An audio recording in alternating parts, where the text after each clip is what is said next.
Yo, what's up, all you burner stoners and potheads? This is Weedman 420 with the Weedman 420 Chronicles. How are all you vipers doing out there? Mrs Weedman. Mr. Weedman. How the hell are you? I'm feeling fresh. Fresh and fancy free? Fresh. Just fresh. I love it. Hey, everybody out there in the world, hope you're smoking some big fat doinks while you're listening to the show. We're about to get normal, and we're smoking a pre-roll that some people we met yesterday gave us, and the name of the brand is Old Pal. And I know they're a California company that came to Illinois, and they are selling pre-rolls, and they are selling ground flower in a really cool way to do it, in an old school like tobacco sack pouch. Mm-hmm. One side is a tobacco pouch, the other side is papers. Oh, are there papers in that other side? I didn't realize that. Yeah, there's papers on the other side. Really cool concept. First time. Yeah, and real retro marketing and packaging. It's a neat brand. I like very neat. I like it because you don't have to worry about having a grinder. And if you're a good roller, unlike me, you have it already ground. You just drop just like a tobacco sack where you have fresh tobacco leaf ground already in there. And you take a pinch, put it in your paper, right in your paper, roll it up, and smoke it up. It's great for on the go convenience. Especially, I think like it's ideal for traveling. Like if you go to a state, you're visiting a state that's legal, and you don't have all your gear with you. It's a great brand to pick up, and you're ready to go. You don't need a grinder. You don't need a bunch of other equipment. It's pretty sweet. Yeah. They also have pre-rolls. So they gave us, we smoked with them yesterday, but they gave us a couple of pre-rolls to take home. And the one that they gave me is blueberry cookies. And there's actually information about blueberry cookies. Hey. Light it up. I'm going to light it up. I'm ready. So it's an indica dominant hybrid, a 70-30. THC ranges from 19 to 20%. It was actually kind of funny because the THC is like 20.5% on this strain. Blueberry Cookies, also known as Blueberry Girl Scout Cookies, is an indica dominant hybrid strain created through crossing the infamous Blueberry Tahoe with the classic Girl Scout Cookies Thin Mint strain. This tasty bud brings on amazing flavors, mixing fresh nutty mint with ripe blueberries. I will have to say it is fruity smelling when I cracked open that tube. The aroma isn't bad either, with an earthly berry overtone that's accented by lemon and pine. The Blueberry Cookies high is every bit as addictive as its flavor, with well-balanced effects that are better suited for an indica lover. Much to the surprise of this writer, the high starts with a relaxing, warming body high that creeps up on you before spreading its calming tendrils from head to toe. I like it already. A cerebral lift comes next that gives you an increase in creativity without causing anxiety or paranoia. Ooh, very nice. Or affecting your energy levels. As your mind soars, your body will start to slip into a state of couch lock without too much sedation. Be careful with that, Mrs. Weedman. Mm-hmm.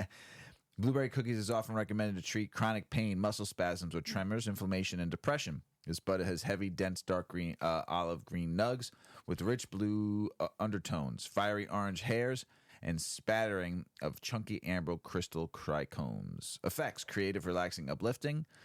Relieve symptoms is anxiety, chronic pain, depression, fatigue, and stress. Flavors are berry, lemon, mint, and pine. And aromas are berry, earthy, lemon, nutty, and woody. I got the berry and the earthy. Oh, your taste buds work, huh? Kind of, hardly. Let me see that. I wouldn't really quantify them as working. I take a medication, and the medication dulls my taste buds. So I can taste for a couple of bites, and then I'm like halfway into a meal and realize I'm not even tasting this. So then I just push the food away. Heavy it's like, flavor on the tongue. I can taste berryish, very berryish, yes.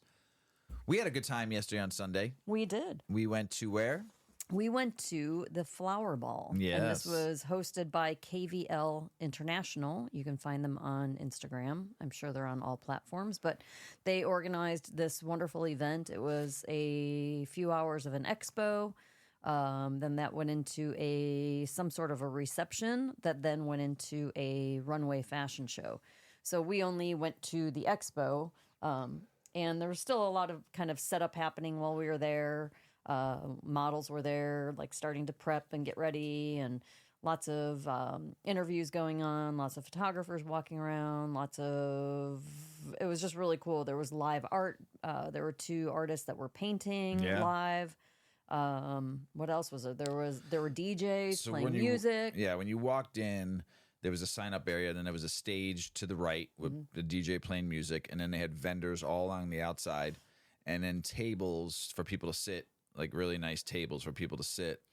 And then they had a sesh bus in the back, and it's not the sesh bus that everybody hears about. It was a different sesh bus, but they had then they had some cocktail bar, and they had a little food bar, and so there was a bunch of vendors outside. Too bad it wasn't like it was last Sunday when it was like 78 degrees. Yeah, the weather and beautiful. wasn't super cooperative. It wasn't raining. Terrible. It was just chilly, so you didn't really want to hang out outside that much. So the expo area was really nice. So you walked into the expo area, and there was a bunch of different brands. And it was cool to go talk to everybody and see what they were doing. They had some state officials there too, handing out those stash bags, which I thought was cool. It was a crew, I think, was there. Crew, CRO, whatever it's Illinois State something. I can't always remember their name. Apologize about that. But they were handing out stash bags, locked stash bags, which I thought was really neat. And then you had a bunch of vendors and people just talking about their brands. It was really cool. And then you walk down this long hallway, and it was a bunch of different artwork. And then there was the room where they were going to do the fashion show. And then there was a bunch of different artwork. And then down at the end was really cool. Food vendors. Two infused food vendors. One was Mary and Jane's ice cream. And it was delicious. And the other was... Didn't get a name, but they were doing infused sriracha. And infused honey. Infused honey. And then they were giving you tastes of their uninfused honey, which was absolutely, positively fantastic. I mean, they gave you a nice scoop, and I was sucking on that spoon like... It was great. Oh, it was delicious. The ice cream was insanely good. Yeah, so we're going to go to the ice cream now. The ice cream was 15 milligrams per scoop, but it was made with the honey. Mm-hmm. And that fucking ice cream... was with the out of this world. Honey. That ice cream was out of this world. Out of this world. I could have ate like bowls of that, uninfused. But it was 15 milligrams. It was 15 milligrams. Forget that part. It was. It was delicious. We both cleaned our bowl. Oh yeah, I was licking that spoon clean. It was the first time I had a chance to try Jane and Mary's ice cream, and I would tell you, it is rich, it is creamy, it is absolutely fabulous-tastic. It is delicious. Delicious. I mean, I could not stop eating it. And they're doing hemp-derived THC, Delta so 9. you can find that. You don't have to buy that in a dispensary. Yeah, they're doing hemp-derived.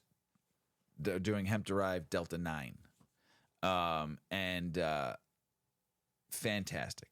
So we ate that, and then I ate some of the infused sriracha on a little cracker, and with the. Just to try that too. It was delicious. And then they had a nice little booth, photography booth and an interview booth, which I thought was really cool.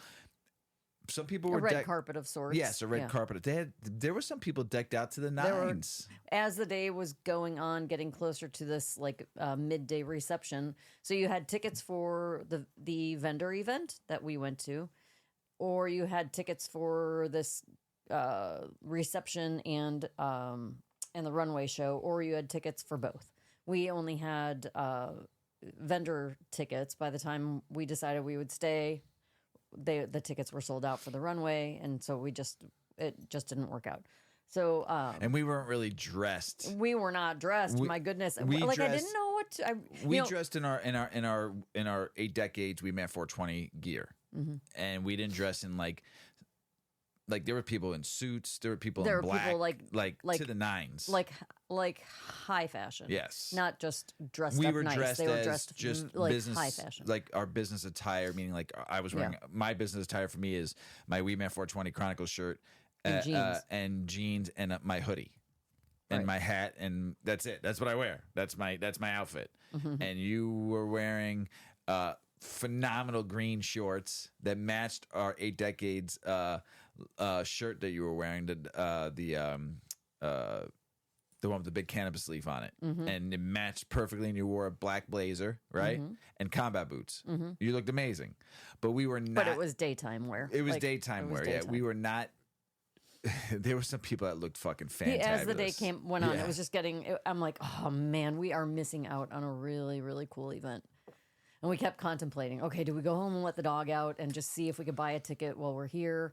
Let's just go do it. And then we proceeded to continue smoking. Yes, so we went on the sesh bus. Yeah, and I had bought 10 joints with me and lit up I gave a couple away to some people who I knew.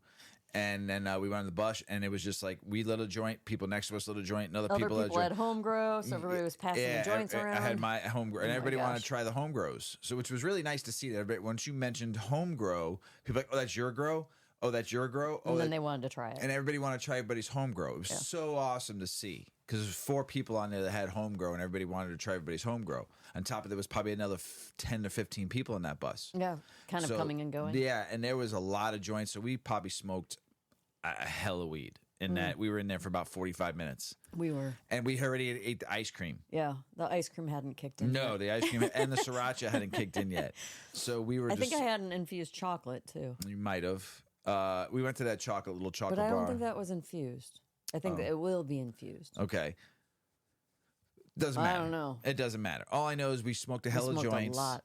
And we ate that ice cream, and nothing had hit yet. And next thing you know, we went to the Old Pal booth, and Mrs. Weedman rolled a joint because they had a rolling station there where you can roll your own joints. So Mrs. Weedman was rolling a joint. I was talking to the marketing, the brand ambassador, Kat, and I got to meet Rusty, the owner. And it was super cool to talk to them a little about their brand because I really liked their marketing and what they were. It was really cool. They had the couches and they had all that. And the Old Pal look is pretty sweet. And so they lit up a joint. I ended up smoking that with them. Then you came over with a joint. Yeah. A second joint, not the one you roll, but another joint because they put a bunch of pre-rolls on the table, and you lit that up. I lit that up. For and some you and I crazy smoked reason. that whole thing on top of the 4 joints we were a part of in the bus.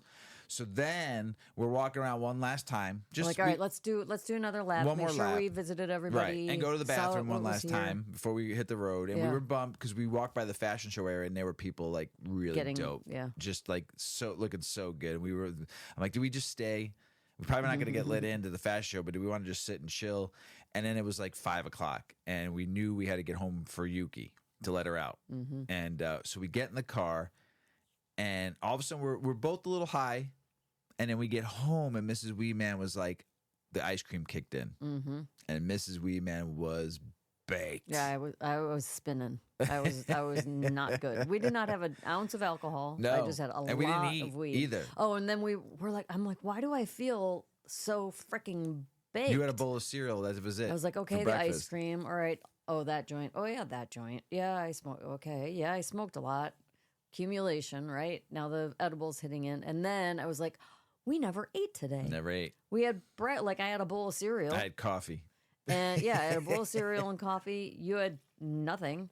Coffee. And then the morning got away from us. Yep. And I was working, doing some day job stuff. And next thing you know, it was time to get ready when we ran out the door to the event. And thinking there might have been food we could have bought from the food truck there, and there was no food truck. There were 2 vendors with food. Yeah, but we didn't even even think about it. And we didn't have any alcohol. We just had water. And but we ripped and So it was a mixture of being like over hungry and not realizing it, and then being over high. Right. We get home, you're really high, and you're like looking at me, you're like, you're okay. I'm like, I'm good. I just need to eat. I'm starving. Yeah. And I just started tearing into food. I was like, there was a bag of chips over there. I started eating that. There was peanut butter pretzels. I started eating that. I cut up a taffy apple, and then we didn't eat it. You didn't eat it, and then I'm like, we had leftover food that I want to make a quesadilla with. Oh, we had quesadillas. I made quesadillas. Yeah. And so I made one for me, and then you made one. You didn't want no part of mine, so you made your own. And then you ate that, and you said you felt okay, and you went and laid down. You passed out. Yeah, I'm like, and you woke up an hour later. I was downstairs working on the podcast, and Mrs. Weedman comes downstairs and does jumping jacks. I'm better. Yay, look at me. I'm back. I said I'm back. I'm back. So I'm A-OK. She had a little too much. Yeah. A little too much. Take a little break. Yeah, and that's what happens, I mean, you didn't green out. You just and I have to say they did have a tent there.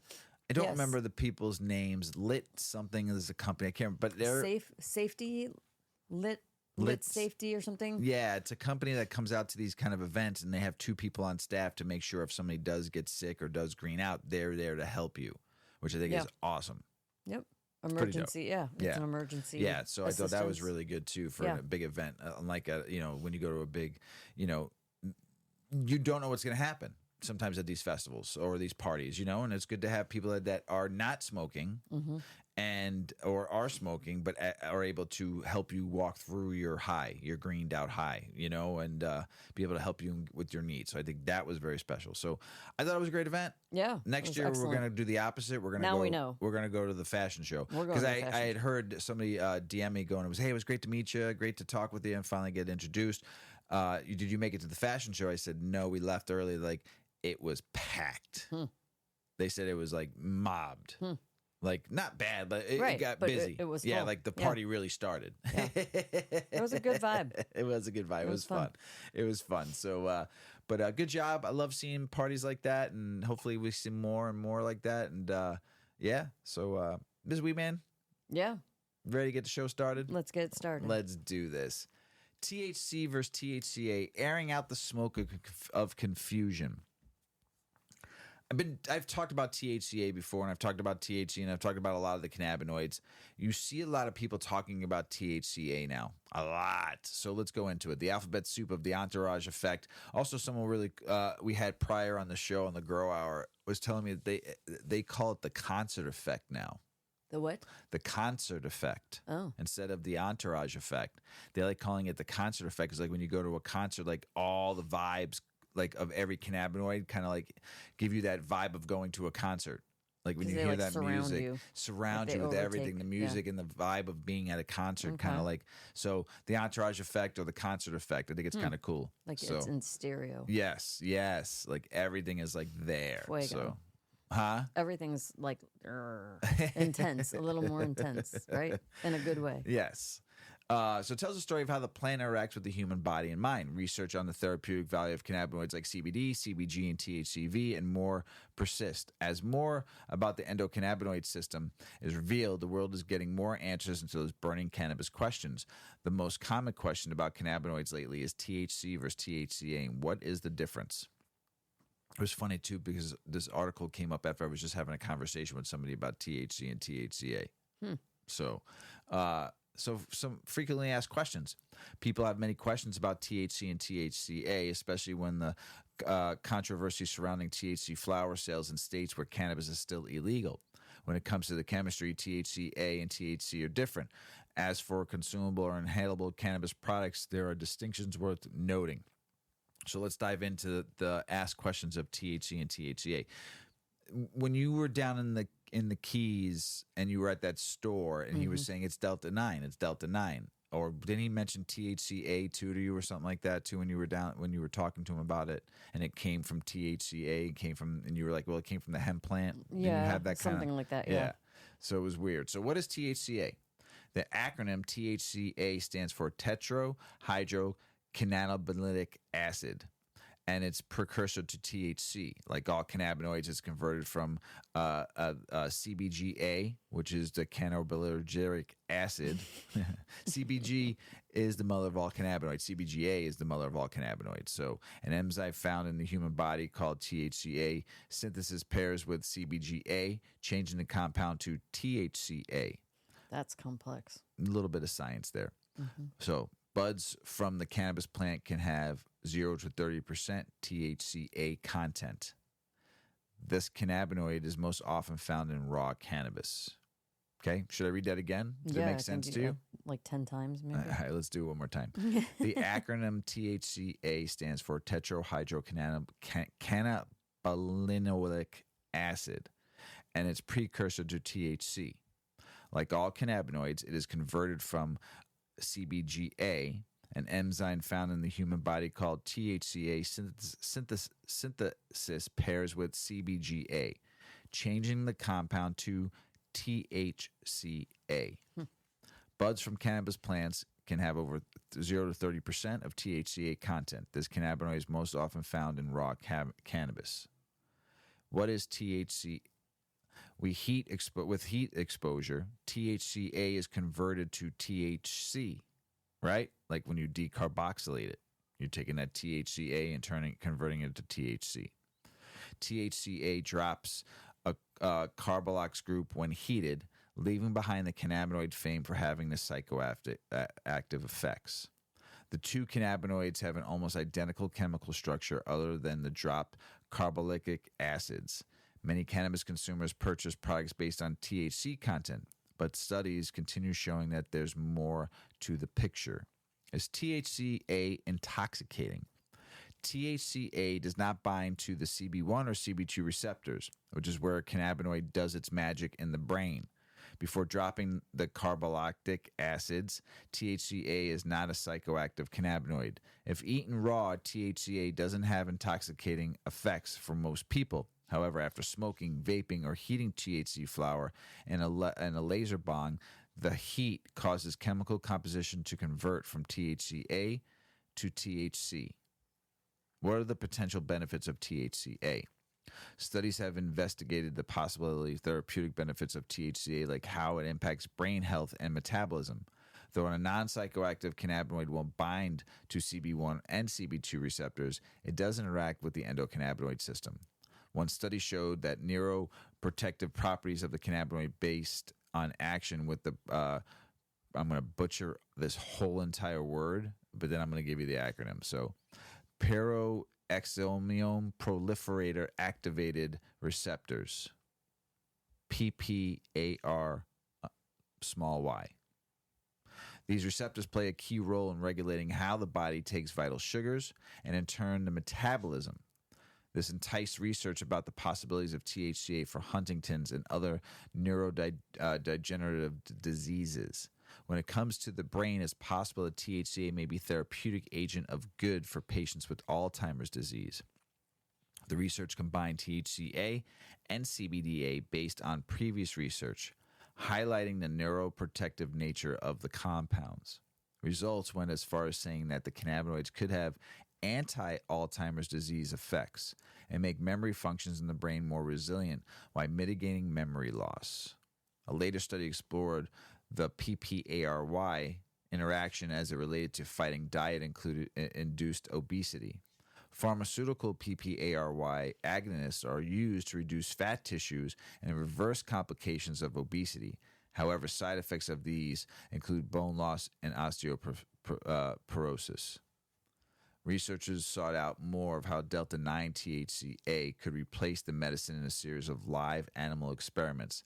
Test results showed that cannabinoids could reduce body fat and improve the metabolism and inflammation impacted by diet-induced obesity.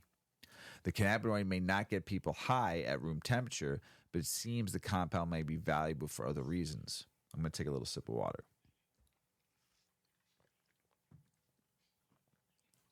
What are the potential benefits of THC? Though THCA does not bind to the same receptors as THC, there is a crossover in the mechanism at play when consuming THC versus THCA. As more states legalize the plant, more researchers are getting their hands on THC. This has led to research and survey exploring how the cannabinoid impact people's lives. One cannabis study sought an understanding of why cannabis consumers had a lower body mass index (BMI). Researchers observed mice, both with or without regular THC consumption. The THC consuming group had a lower BMI unrelated to food intake or activity levels. This paired with research on THCA, making a connection between the endocannabinoid system and metabolism very likely. There is also research regarding cannabis with the active THC and pain relief, including that many patients are choosing weed over opioids. The power of THC and all the other cannabinoids in the plant is continually supported by science-based research. This is true whether cannabis compounds are psychoactive or not. What's the difference between delta-9, delta-8, THC versus THCA? Those navigating the cannabinoid world built on the Farm Bill may come across many cannabis terms like THCA, delta-8, delta-9, and wonder what the difference is. Are they the same? The answer is yes and no. It comes down to vocabulary lesson. Man, remember the vocabulary lesson when you were a kid and you have to do your spelling words and you didn't get them right and your mom would whack you in the head? No. That happened to me quite often. Delta-9 is a short-term reference delta-9 THC, and it can also refer to the precursor of the cannabinoid delta-9 THCA. So listen up here. This is where a lot of people get confused. Let's read that again. Delta-9 is a short-term reference delta-9 THC, and it can also refer to the precursor of the cannabinoid delta-9 THCA. The compound is popular because of its psychoactive cannabinoid that grows mostly abundant in the cannabis plant. Years into the Farm Bill legalizing flower, hemp plants, and products, chemists learned how to synthesize a minor cannabinoid from CBD flower called Delta 8 THC.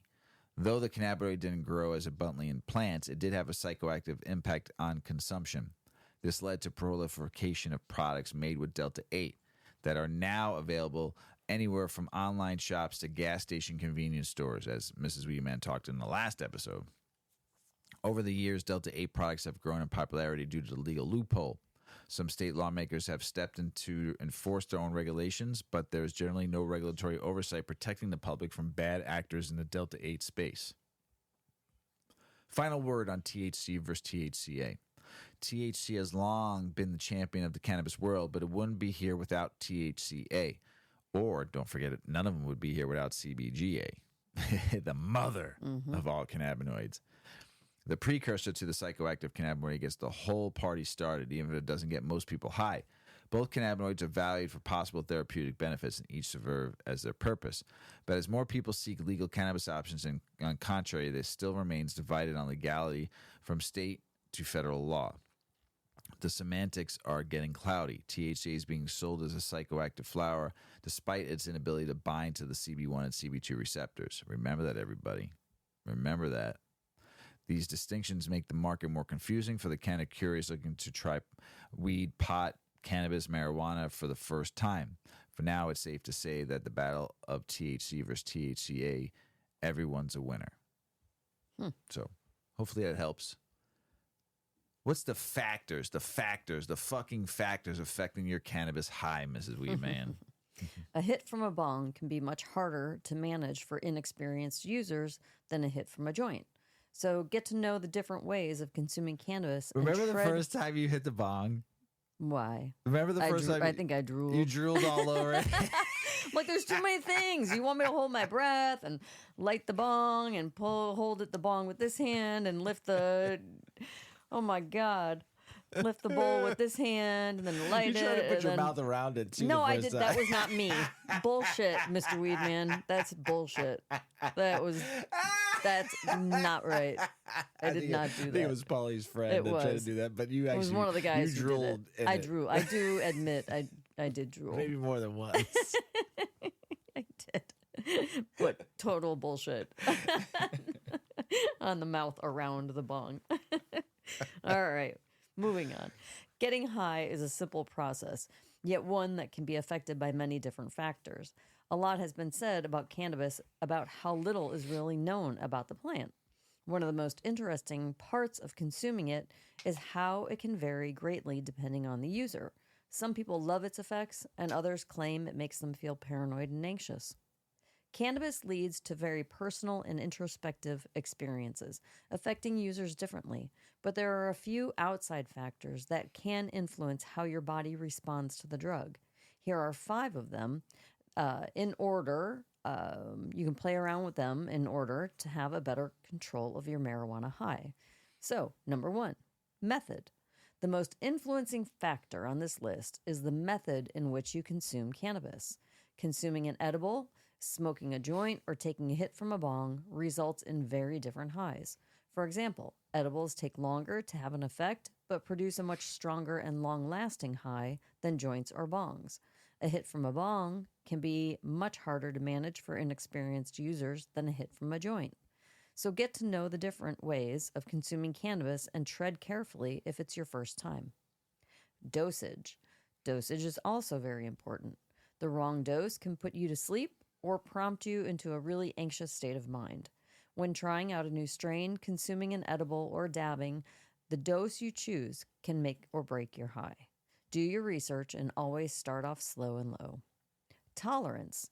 How experienced you are with the plant dictates how well you'll adapt to using it. Tolerance is personal, changing from user to user and making it likely for you and your friends to have different dosing levels, even if you share the same body types and level of experience with the plant. The more you consume cannabis, the more you'll get to know how you feel and what your tolerance level is. Location. Setting is vital when it comes to marijuana, dictating how the high will hit you. If you're in a crowded or empty space, you might end up with different highs, having more of a party mood in the former scenario or a couch-like high in the later. If you're a beginner, the best way to consume marijuana would be in a space that feels safe with friends you trust. And the strain. THC and CBD focused strains produce different effects. One contains psychedelic effects, and the other will leave you more relaxed and likely unable to do much more than lounge around. So do your research and try out different types, sticking with the ones that you like best and that works more with your body type. Here's what to know about vaping. Oh, there was a link, sorry, in the article. I forgot to pull that out. So, yeah, so trial and error like anything else. But really I've always said, like, for inexperienced users, the best way to get familiar with cannabis is, in my opinion, smoke consumption, because you can take very small doses and the high will go away really quickly if you don't like it. You know, in an hour, you're going to feel pretty human again. And you can keep increasing your intake. It's just different than an edible. And I think a lot of people use edibles as the entry, and I don't think it works. But I also think an important piece is not consuming alcohol and with your cannabis until you understand cannabis and how you feel from cannabis. So just do it alone and do it, like they said, in a safe space, in your own home, in a friend's home. It's important, I think, to be around other people that are consuming, because then what you learn later, what you think is paranoia, and some people still get paranoid, even experienced smokers, but that more paranoid or insecure feeling is because I think, personally, we grew up in a generation of it being a gateway drug. And so there was some level of thrill and maybe a little adrenaline rush and maybe a little fear of it. And there were all these different things that went along with consuming cannabis when we were young. And that adds to how now you're going to feel while you're high. And so that paranoia kind of, I think, is this feeling different, not really understanding the different feeling that you're having, and then having all of these ideas in your mind about, like, oh my God, what's going on with me right now? Also, your brain might be trying to fix some shit. You're not ready to fix it but yet. but you don't know it. You don't know how you're feeling Right, yet. You're not used to it yet. Yeah. So I think all of these 5 suggestions are super huge. Yeah, I think they were great. Do you ever wonder if weed expires? Heck yeah. You know, the crazy thing about it is, like, we look at some of the labels and, like, when it was harvested, and then when it was tested, and then when it was finally packaged, and then how long ago it takes to when you can't smoke it or sell it anymore. Yeah. It's very weird. Like, sometimes you might see it like it was packaged like in March, or it was harvested in March. A month later it was tested, or a month and a half later it was tested, and then all of a sudden, like 6 months later, it finally got packaged. Yeah. So where is it in between? Yeah, it's weird. Like, are they still Sitting in curing storage? it? Yeah, they're still curing it until they use it. I have no idea. Just really weird on the packaging. So when you're buying weed, do you want to know if it expires or not, and whether or not to puff it or pass it? There's truly nothing like enjoying fresh weed. Home grow, ladies and gentlemen. Home grow. The pungent and enticing aroma, the bright green hues, and the smoothly smoke are simply exquisite. But not everyone is lucky enough to have bud straight from the source, leading some to wonder, does weed expire?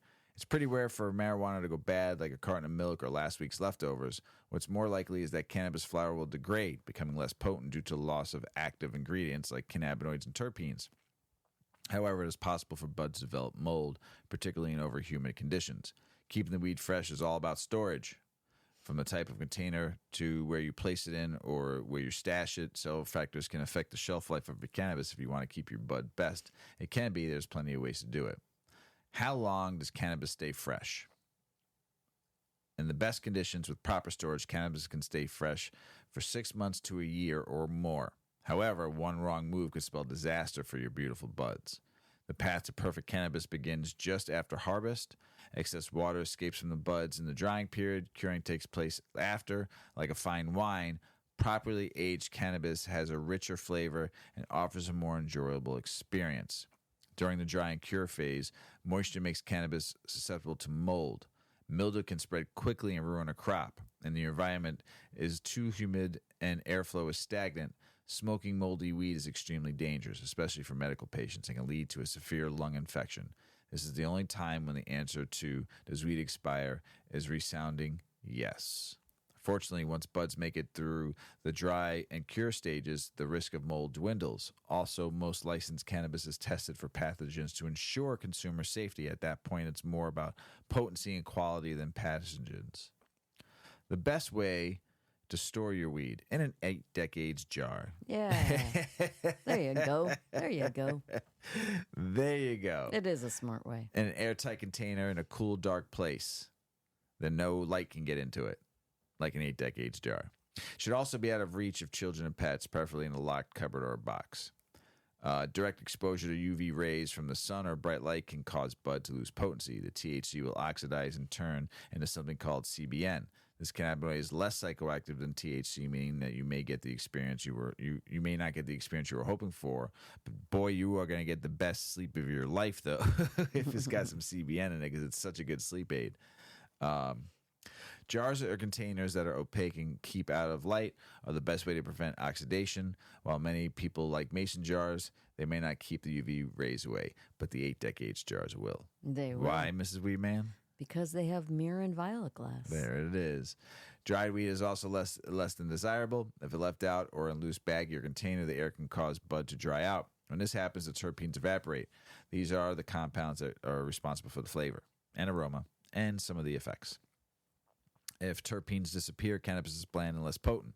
Some people have two-way humidity control packs and containers. So Boveda, we use them. They're great in the 8 decades jars. And also when you're curing your weed, those Grove bags work great. We just had them on the show. And it keeps the weed fresh and enjoyable. And if you need to put them back in, like if your weed does dry out, put them back in the Grove bags, put a Boveda pack in there, close it up for a couple weeks. It should rehydrate it a little bit. I don't know how much. I haven't tried it yet. I have some older weed like that's been around for a minute that I'm going to throw it in there and try, and then put it right back in the 8 decades jar.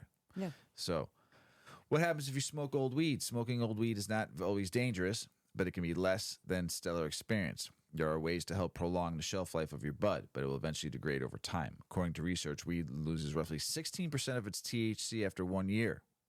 As mentioned in the above part of the article, THC is turning into CBN. CBN may give you a bit of a buzz, but it's nowhere near as strong as THC. However, CBN has become more popular thanks to perceived ability to promote sleep aid. So I don't mind a little older weed because I mean, we partake at night before we go to bed, and we want that CBN for sleep. It still smokes well. Oh, yeah. In rare cases, old weed may develop mold, especially in humid conditions. This is more serious since inhaling mold spores can have serious consequences. You should never smoke bud that looks suspect. It's just not worth the risk. Way to use old weed. If you have bud lying around, it's still in a smokable condition. There are plenty of ways to ensure it doesn't go to waste. There's still THC in there after all.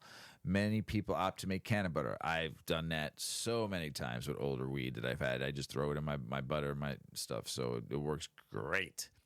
So you can make all different stuff with your can of butter or can of oil or whatever you do. So eating weed often leads to too much of a nice high, different type of a high. So you should always follow your dosing, what you're going to dose on when you make your edibles, and just start low and go slow with edibles. I've said it hundreds of times.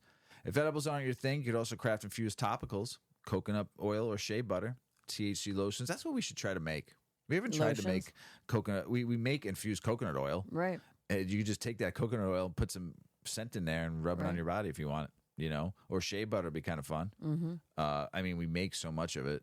So salves and balms can be great for aching muscles or itchy skin. They also lack the over psychoactive effects and come from the consumption methods. Topicals also have a long shelf life, meaning you never need to ask, does weed expire with these products? That's pretty good to know. For people who love to dab, concentrates can be made out of old bud. All you need is some parchment paper and a hair straightener. If it works for you, great. Place nugs inside the paper, fold in half, and squish on the straightener. The rosin will goo out. Scrape it off and smoke it. Put that in your pipe and smoke it. Proper storage for other cannabis products. Keep cannabis-infused edibles, vape pens, concentrates in airtight containers away from kids and pets, just like your bud. It's also crucial to stay away from the sunlight and overly warm temperatures. Edibles and extracts may do best in the refrigerator. Make sure to read the label to discover recommendations. For example, drinks may need to be kept in the cold after opening. Keep vape carps and pens in the upright positions. This helps prevent clogs or leaks. Does weed expire? When stored properly in a cool, dry place out of direct light, cannabis can easily last up to a year or more. It may lose potency over time, but it's still smokable. All regulated weed products have expiration dates listed on them, but it's typically more of a suggestion than a rule or anything that's not edible. Smoking older bud may not offer as much kick as when fresh, but likely it won't hurt you. Discard any moldy weed, but feel free to get creative and stash past its prime. There is plenty of juice for you to squeeze. How to stop being high? Like if you were overly high. I was overly high. You high. Overconsumed. You knew it right when we got home. What are 7 tips to come down a little faster? Well, they are relax, use CBD, peppercorns and lemon can help, hydrating, ibuprofen, talking it out, and eating. So these relaxation techniques are among the strategies that may help you chill out and come down from the high faster. So you can stop Googling, can weed kill you? As science proves that it can't. Breathe in, breathe out, because you will get through this. Most cannabis highs last for 30 minutes to a few hours, so you should be in the clear before you know it. While nothing can help you come down from a high instantly, there's multiple ways to ease your high. So the first one is to create a relaxation station. There's almost nothing worse than someone telling you, just relax, when you're mid-panic. So, while we're not suggesting that a few deep breaths will make you suddenly stop freaking out, it might make you realize that the freak out will pass. Seek out what you normally do to relax and unwind. It'll help ground you and prepare your mind for rest. For some, that might mean listening to a guided meditation, listening to music, or doing yoga. For others, it might mean watching your go-to comfort show of choice or snuggling with your pet. It really doesn't matter if you're lighting a candle, or taking a bath, but in generally, do what you would normally do to relax, and it should help you feel less high and a lot more normal. 2, try some CBD to counteract the THC. CBD is another compound that studies strongly suggest has relaxing and anti-anxiety properties. Since it's known to calm the central nervous system, it's often used to counter undesired effects of high THC cannabis, like anxiety or paranoia. However, the science is still mixed on whether CBD can actually reduce THC's effects. Most of the evidence supports that the use of CBD combined with THC can ease the psychoactive effects, but it doesn't stop them. So, taking CBD after you're already too high from THC might help. No promise, right? 3, chew peppercorns or drink lemon juice. Hashtag Stoner Talk is full of TikTokers noshing on peppercorns and lemon juice for a reason. Science suggests doing this can help you calm down while toking up. In fact, according to a 2011 review, people may have been drinking a pepper-laden drink to help cool down from cannabis as early as the 1st century. Both lemons and peppercorns contain fragrant compounds called terpenes, which interact with the terpenes in cannabis to help reduce stress and chill out. The compounds in black pepper may help diminish THC's psychoactive effects, and users compare the effect to using CBD. You don't even have to consume the lemons or peppercorns to reap the benefits. Take a whiff of a jar of whole peppercorns and inhale the fragrance of some lemon rind, because it could help. And an important pro tip, avoid inhaling peppercorns that are ground. Don't open a jar of ground pepper and inhale it. That would be a big problem. That would not help you. 4, down some water. This is what I did yesterday. Got home and I drank a crap ton of water. So it will help flush your system of pretty much anything, cannabis included. Staying hydrated before, during, and after your trip should help the high dissipate faster. Meanwhile, avoiding alcohol and caffeine will help combat dehydration and that yucky dry mouth feeling from too much cannabis. 5, take an ibuprofen. Research suggests that taking a non-steroidal anti-inflammatory drug like ibuprofen can mitigate unwanted side effects of THC, including cognition and memory impairments. Since these benefits may also extend to suppressing anxiety or racing thoughts, sometimes associated with THC, it may be worth trying.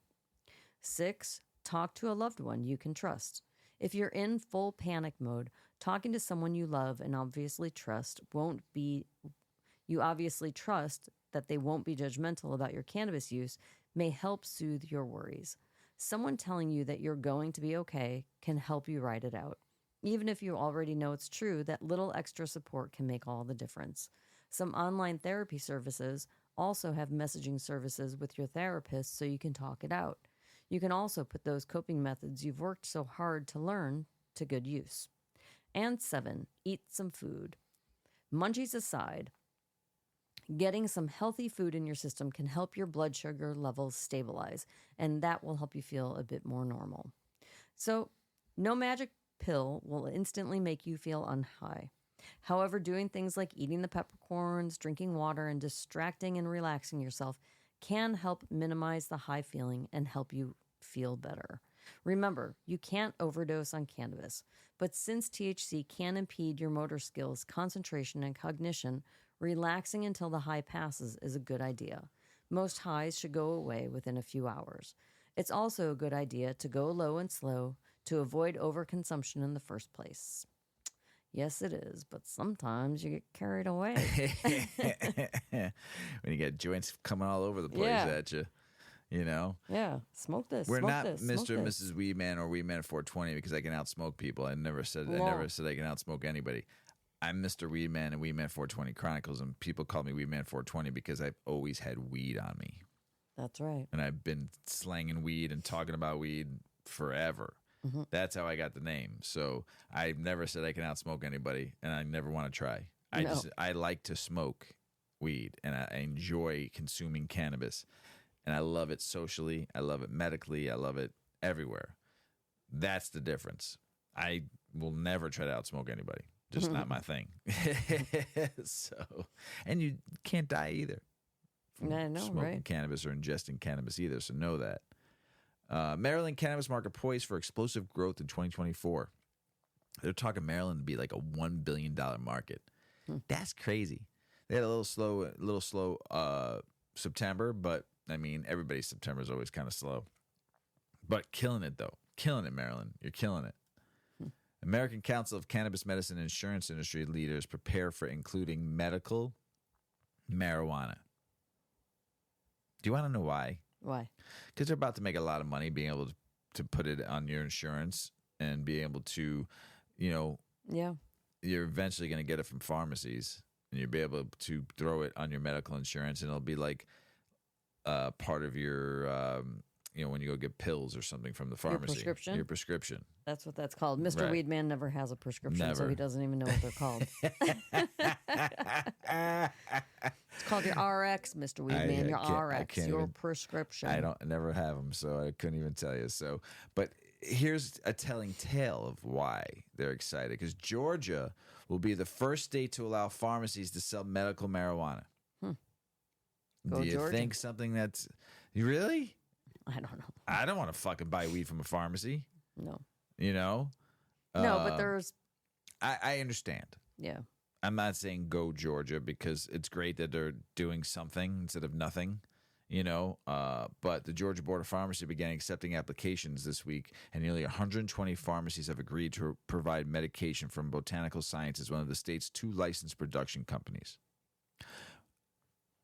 I kind of don't think it's fair because I think dispensaries should be the one selling it, not just a pharmacy, but I get it. And this is the way it's going to go. You're basically going to go to Walmart pharmacy one day and be able to pick up your weed if that's what you want. It'll probably be synthetic because it's the only way they'll be able to govern the and have. No, they're buying from dispensaries. They'll buy it from cultivation. They'll probably be federal or state-run cultivation eventually, and you'll be able to go buy. They just said the Georgia Board of Pharmacy began accepting applications this week from nearly 120 pharmacies that have read medication from Botanical Sciences, one of the state's 2 licensed production companies. Cultivation. So it's not going to only be synthetic. That's cool. So I mean, it's going to happen. It will. Right. I don't know how cool it is though, but it's going to happen. So, but I could see now why the Council for Medicine and Insurance Industry leaders prepare for including medical marijuana. because it's going into pharmacies. So they're going to make a lot of money. It's not. It's like a catch-22, right? It's cool. It all depends on the way you look at it. It's cool, I guess, that they're recognizing it as a medicine, right? And they're recognizing it so much so that they're going to prescribe it to patients, and your doctor may become more knowledgeable about its benefits. That's so those things, positive. That's stuff. all positive. It's positive. But on the flip side, it's going to be mass produced. It's going to ultimately probably be synthetic because they won't be able to mass produce it. The quantities and the potencies and all the standards and things. It will be very difficult to be cultivating that. So it will likely be synthetic. And then it's going to be like big pharma. It's going to be, yeah. How fast can we get synthetic in you? Yeah, right. How fast? Learn how to home grow. Kentucky governor signs executive order creating new medical marijuana work group while launching website, finally, on legalization implementation. So there's a website, KYMedCan, KYMEDCAN.ky.gov. And that's, you're going to see now probably because it's January 1st of 2025. It's supposed to go medical illegal. So this is where you'll be able to find all the laws, rules, regulations, when you can start applying for cultivation and all that fun stuff. So they're getting moving. Good for you, Governor Andy Bashir. Iowa medical marijuana cards appointments are getting a little costly for just such a shitty medical program. They're charging up to $200 now, and then there's a $100 annual application fee unless patients have a Medicare or Social Security disability card. So, but your medical program is just not very good. So, Florida Supreme Court to hear arguments on cannabis legalization initiative next month. Just get that on the ballot and watch the magic. What a new House Speaker will mean for marijuana reform, including banking, not very good. McCarthy's out, as we all know, and Jim Jordan from Ohio has voted against 26 cannabis reform proposals during his tenure. Yeah, great job, Jim. And then Representative Steve Scalise, Representative Louisiana, meanwhile, has voted against bills like the MORE Act and the Safe Banking Act twice each. So yeah, we got a lot of help going on right now in the House with these two guys. Fucking A. Hawaii company completes first state legal transfer of marijuana between two islands. That's cool. Illinois sold more recreational marijuana products in September than during any other months since legalization, 139.5 million. So it didn't, I mean, yes, they sold a lot, but it didn't break like huge like amount. I mean, it was only by like half a mil or something like that it went up, but it's not like huge numbers, but it's good. It's positive, I guess. You want to know? Medical is still doing okay, still keeping its 29 to 34 million a month after month, you know. So, and it's just funny because Pritzker, he just like says we have the best in the whole country on cannabis, you know, how our whole entire market is better than anybody else's. For you, maybe. Okay. New Mexico, keep telling yourself that, buddy. New Mexico had good sales in September too, and the state crossed the $500 million mark. Pretty good. Rhode Island, which sold the highest amount of cannabis for the fourth consecutive month, notching 9.7 in monthly receipts. Montana broke a record in August at 23.7 million. Connecticut broke another record at 25 million worth. Little Connecticut. Maine, 22 million. Maryland, 92 million. Massachusetts sold more than 5 billion since start of recreation. So, I mean, Michiganders, another record, 277 million. Just crazy amounts of money right now being spent in the cannabis industry. Missouri selling about 4 million worth of cannabis per day on average. And then they did a record back in June of 121.2 million. I mean, this is vastly going to be like by 2027 doing mega billions, you know, as a country. It's going to be insane. Alabama, roll tide. Medical cannabis conference has been postponed. Go figure. Can't get those fucking suppositories in people's asses fast enough, can you, Alabama?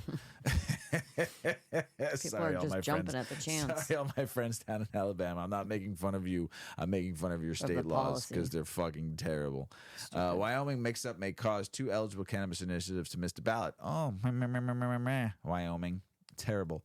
More than 150 Oklahoma dispensaries face new state fines. They're still trying to fix the fuck up from the beginning. You know, so many dispensaries open, 8,400 cultivation licenses, and just craziness. And they still can't fix their shit.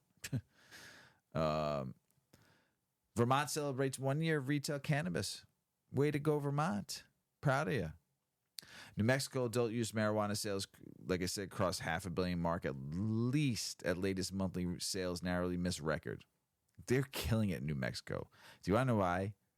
Why? Because Texas is helping out a lot. Helping out. A lot. So good for you, New Mexico. I'm proud of you. Small cannabis businesses are at risk if safe banking bill passes. Nobody loves the mom and pop shops anymore. They just want all corporate cannabis, and they want corporate this and corporate that. Small businesses still, I think, employ more than corporations do. They're still the backbone of this country. Mom and pop shops and small businesses are the backbone of this country. Do not let them fail. And like I've said, there's enough money for everybody to make in this. And, you know, eventually by like 2027, it's going to be $50 billion worth. Everybody can make some money. Women will rule the world one day, won't they, Mrs. Weedman?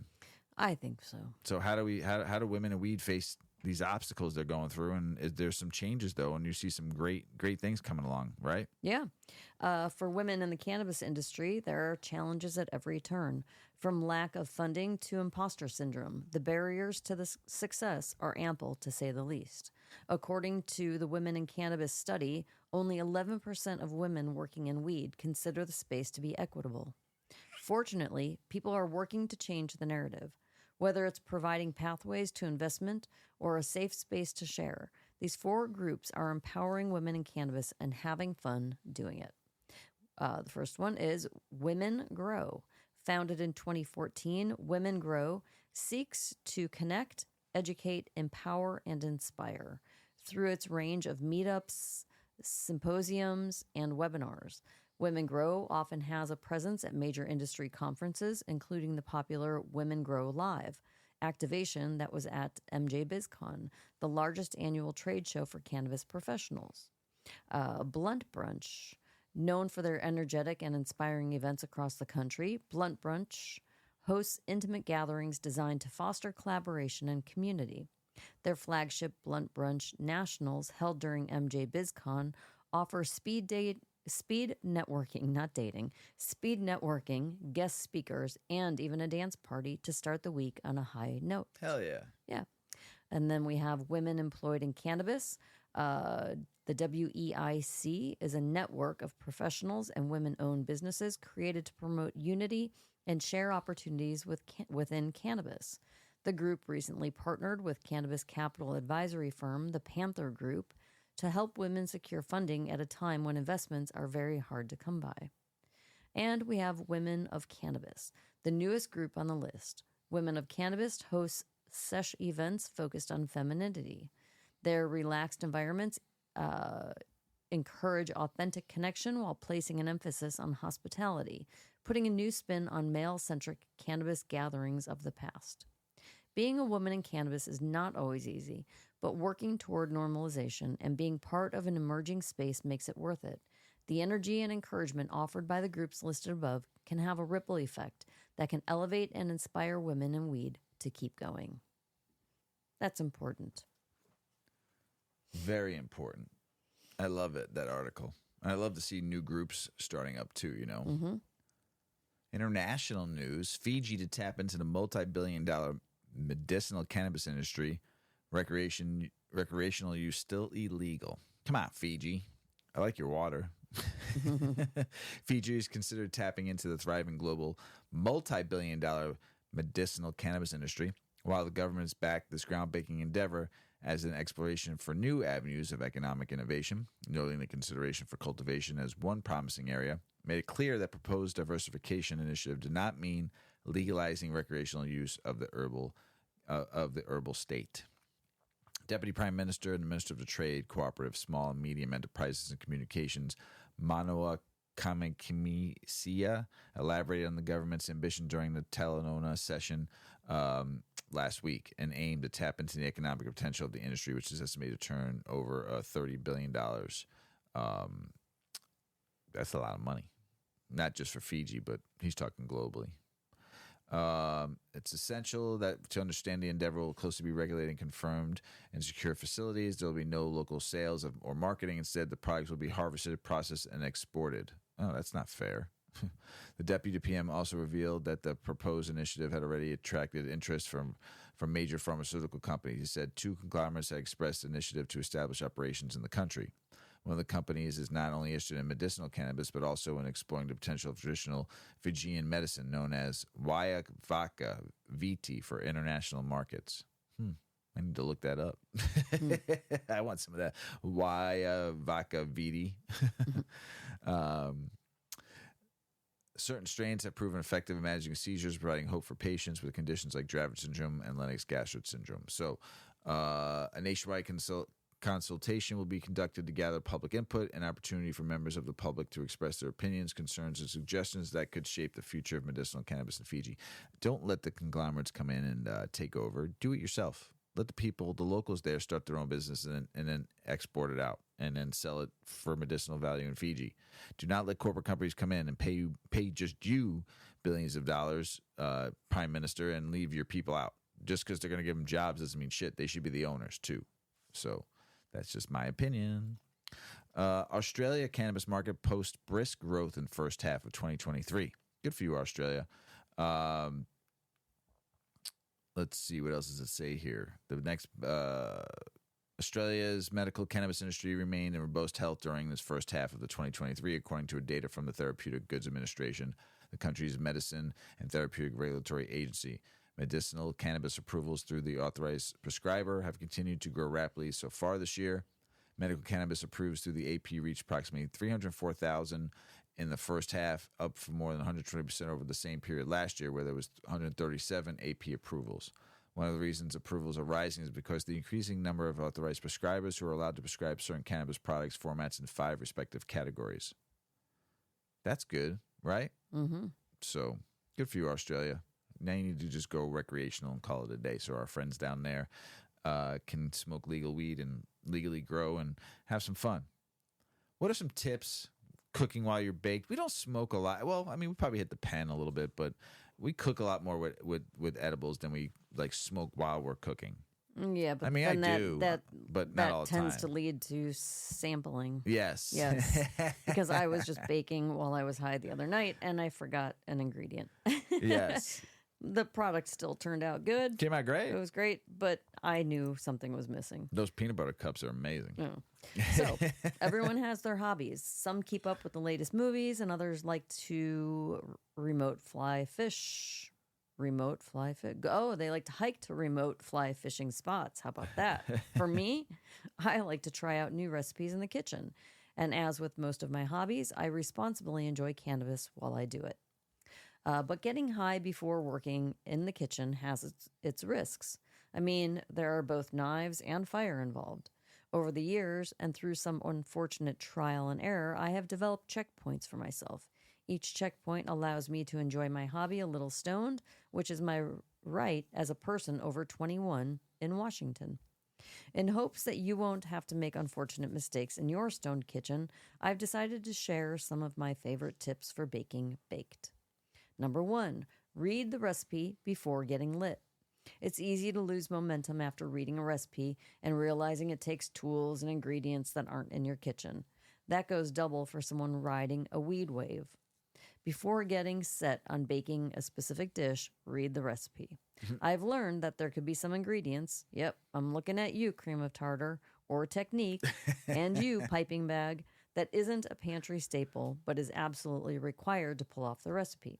Now, I save myself from disappointment, and I ensure I follow through with my mission to cook by reading up on how the dish is made.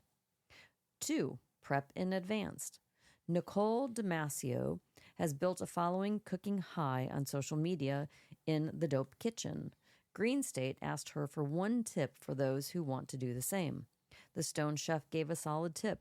Do all of the chopping before the edibles kick in, or your joint is lit.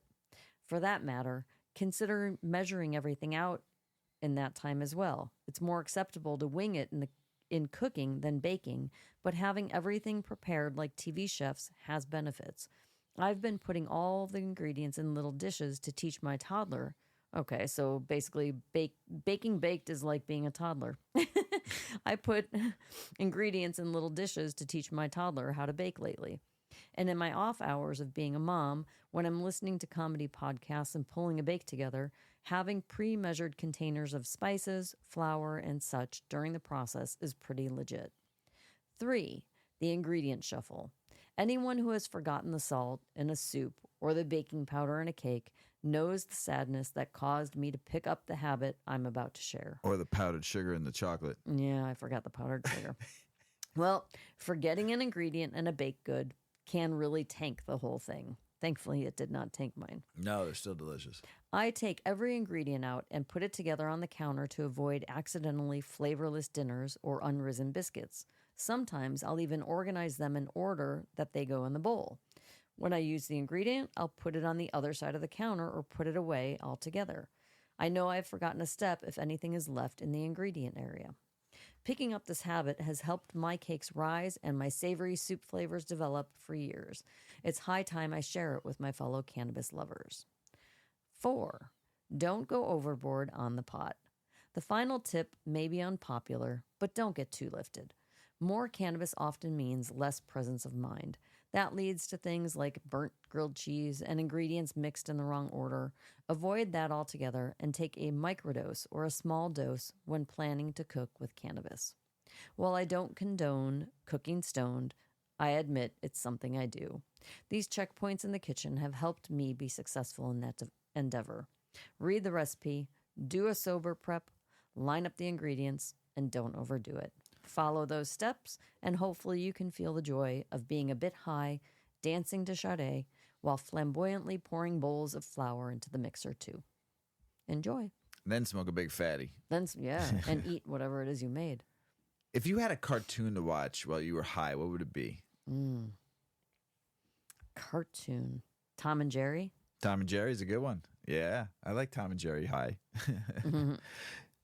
I watch a lot of anime. I love watching anime. Not high. Doesn't matter. I can watch it anytime. I probably watch at least a couple episodes while I work out. Weekends, whatever. I love anime. Some anime, though, or some cartoons that you can watch high. Futurama is always a classic. I like Futurama. Mrs. Weedman's not a big cartoon watcher, so... No, that's why Tom and Jerry came to mind. I watched it when I was 10. SpongeBob SquarePants, though. Oh, I love SpongeBob. You like SpongeBob because of the kids. Mm-hmm. You would. I like watching I'd that watch high. That. Fairly Odd Parents. Those are movies, though. No, Fairly Odd Cosmo and Wanda. No, that's not a movie. These are cartoons. That was the show. Yeah. So, Ren and Stimpy. You really liked Ren and Stimpy. Oh, Ren. You liked Ren and Stimpy, though. So watching that high. Ed, Ed, and Eddie. Oh, my God. I have not. These are all the shows our kids watch. I know, but Ed, Ed, and Eddie's a good one, right? I can't even imagine watching them high. Rugrats. What about Scooby-Doo? Scooby-Doo. Scooby-Doo. I liked Bobby's World that was with Howie Mandel, but that was I didn't catch every season, though, but it'd be fun. DuckTales. Remember DuckTales? Not really. No? Beavis and Butthead? Oh, yeah. Right? Right. Pretty funny watching that high. Oh, yeah. What about that show that's on Comedy Central? I can't believe it's blowing my mind. I must be really high because I still watch it all the time. So it started in 1996, and I cannot believe I'm forgetting it. I don't know. But I also like watching older cartoons too. I could watch Tom and Jerry. I can watch any old X-Men cartoons. I can watch Heckle and Jekyll, Mighty Mouse, Here I come to save Mighty the Mouse is day. great. Mighty Mouse is great. He had the world's biggest chest and tiniest legs. Yes. So what's the one I'm missing here? Like South Park. Oh, yeah. South Park. The Simpsons. Watching Yeah. The Simpsons high. What's the one with Peter and Lois? My Family Guy. Family Guy. Amazing. So many good shows. You know, you can watch, baked cartoons, you know. Mm-hmm. And if I missed one, shoot me a DM and remind me, because there's so many good cartoons. I've watched stoned or still watch to this day and just love. So there's just some, if you're a cartoon watcher, an anime watcher, like I am, be stoned, be baked, and love life while you're watching it. On that note, I'm going to light up. Mrs. Weedman, Mr. Weedman. before you light up, Yep. that's the end of the show. That always goes so fast. It does when you're having such a good time with me, right? Yeah. Always. You got anything else to say? Have a great week, everybody. Don't get too lit like Mrs. Weedman. If you do, smell some peppercorns. Yes, or eat eat some one. candy or something. But everybody out there in the world, we need some peace. We need some Yeah, love. we do. We need some kindness. This world is so messed up right now. There's just people dying all over this world. No matter, just I just need some cannabis and some love and some peace and some kindness, and I think it can solve some problems. Not every problem, but some of them anyway. But we love you out there, everybody, man. Peace to you all. Give somebody a hug and tell them you love them, because you never know if you'll see them tomorrow, right? That's right. So live for today, everybody. Go live your life to the fullest, to the best you can each and every day, and just be you. Be kind. Love one another. As Paulie always says, smoke smart. Puff, puffing away. Puff, puff, pass. Check out our cannabis lifestyle brand online at 8decades.com. Our custom smokes and accessories are perfect for your coffee table, bedroom nightstand, or kitchen counter. They're designed for you to show them off. The Canna community is also loving our hemp and cotton blend t-shirts, sweatshirts, scarves, and hats, finished off with our 8 Decades logo. We've got some awesome long-lasting goods that will be your favorite for years to come. 8 Decades, because a 9th decade of cannabis prohibition isn't acceptable.